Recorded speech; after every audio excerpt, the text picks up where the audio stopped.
right, we're here. We've landed.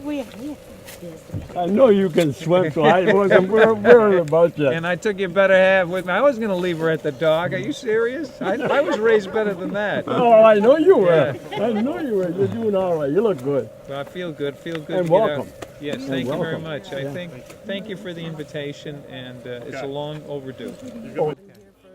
John, I grew up in Greenville, Maine. Oh, really? And my father. Okay, yeah. Even though Brady had a car. Quote, I think that the best plan would be to burn down the shacks with all their filth. Governor Frederick Placid was quoted as saying in a newspaper account after visiting Malaga Island, a fishing community off Pittsburgh. The community was poor and its inhabitants were of mixed race, mostly descendants of freed slaves, Irish, Scottish, and Portuguese immigrants. Quote, certainly the conditions there are not creditable to our state and we ought not to have such things near our front door. And I do not think that a like condition can be found in Maine, although there are some pretty bad localities elsewhere, unquote. Placid ordered the residents evicted by July 1st, 1912, and had all buildings removed, bodies disinterred and reburied elsewhere, and the school building moved to another island. 7 island residents were committed to the Maine School for the Feeble-Minded by order of a judge, and authorities threatened to send the rest of the inhabitants there if they failed to leave the island as ordered. Historians say a number of factors influenced the times when these events took place. One was the eugenics movement that had taken hold in the United States, which held blacks as inferior, a rise in tourism and an accompanying interest in the purchase of the island for summer homes by vacationers, and a rising middle class that believed in self-improvement and moral reform.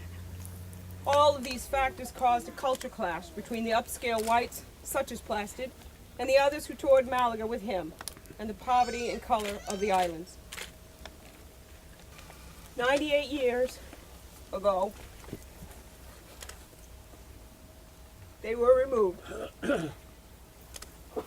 Today, we witnessed another governor, the 73rd governor since the statehood in 1820, a governor of Italian and Lebanese descent, elected in 2002, and in his first inaugural address in 2003, he said Maine was not to be a haven for bigots, and Maine was not to be a state associated with hate. We watched this governor, John Baldacci, walk onto the island about an hour or so ago. Governor Placid is no longer the chapter for this history. We are rewriting it today, and we're doing it with the help and the blessing and the belief in something else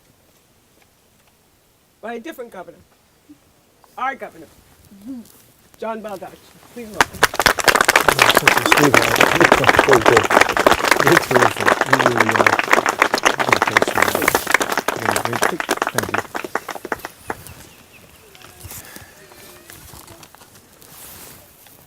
I don't want to disappoint any of you here, but I'll never be able to rise to the eloquence of Herb Adams. When he speaks, he polishes the air around him.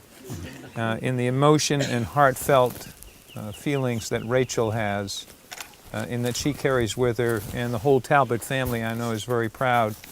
And as I've often said, or as my mother always said about us, when we ever did anything right, the apples don't fall far from the tree. So thank you for the tree and the trees, and to all of you. To the descendants of Benjamin Darling, let me just say that I'm sorry. I'm sorry for what was done. It wasn't right, and we're raised better than that. We're better people than that, and I'm sorry about that.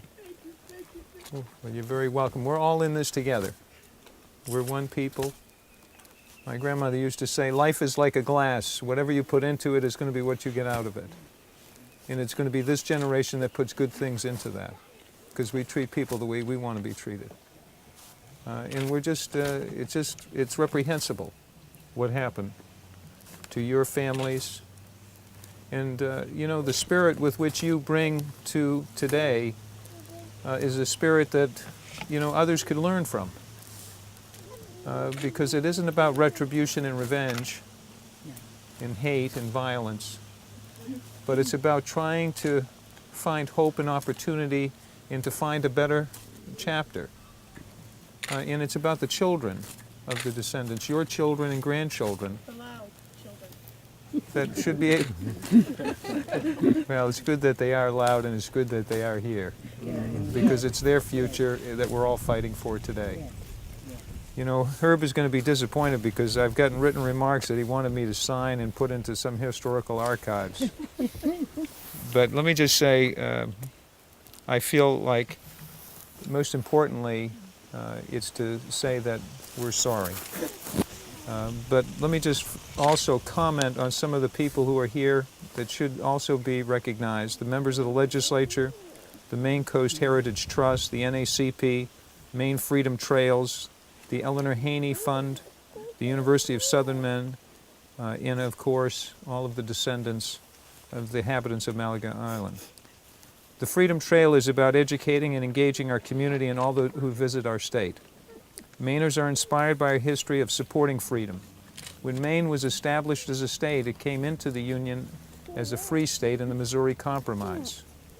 I've often said to people, it is in our air, it's in our water, it's in our genes. We are always trying to make sure that if there is anybody oppressed anywhere or discriminated against, it's a discrimination against all of us, and we band together, as we did almost 8 years ago when we had a hate group set up shop in Lewiston and tried to bring about, you know, very dark times for us. But we stood together as one community and stood up against that and showed them that we were better than that. Since the early 20th century, our state has grown into a tolerant and accepting community.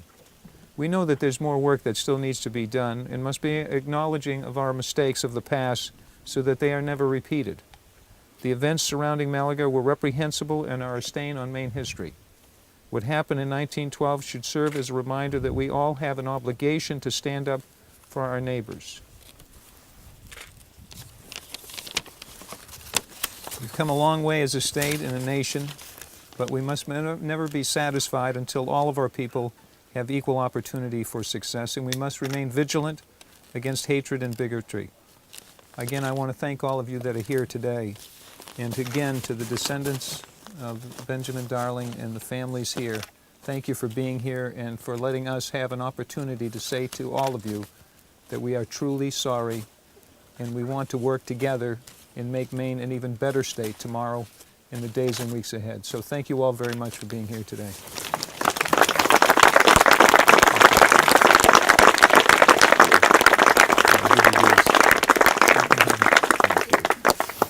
Okay. Three. Whoa. Nice job.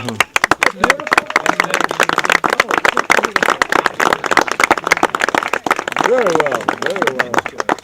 Yeah. Mrs. McKenzie is going to read the That's beautiful. trail guide plaque. Malaga Island Freedom Trail. Malaga's story is one of survival and struggle of a mixed-race fishing community doomed by intolerance and forced out in the name of greater good. Pressured by local officials and a biased press, the state of Maine purchased Malaga Island and ordered the inhabitants to leave by July 1st, 1912. Buildings were removed, the schoolhouse relocated, and the bodies from the island cemetery exhumed and reburied at the Maine School for the Feeble-Minded, where several islanders were committed and later died.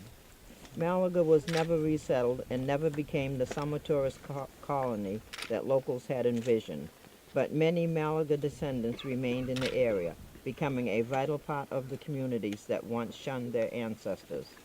This trail is dedicated to the people of Malaga Island, whose only desire was to live and work in peace, and to acknowledge their right to freedom and justice.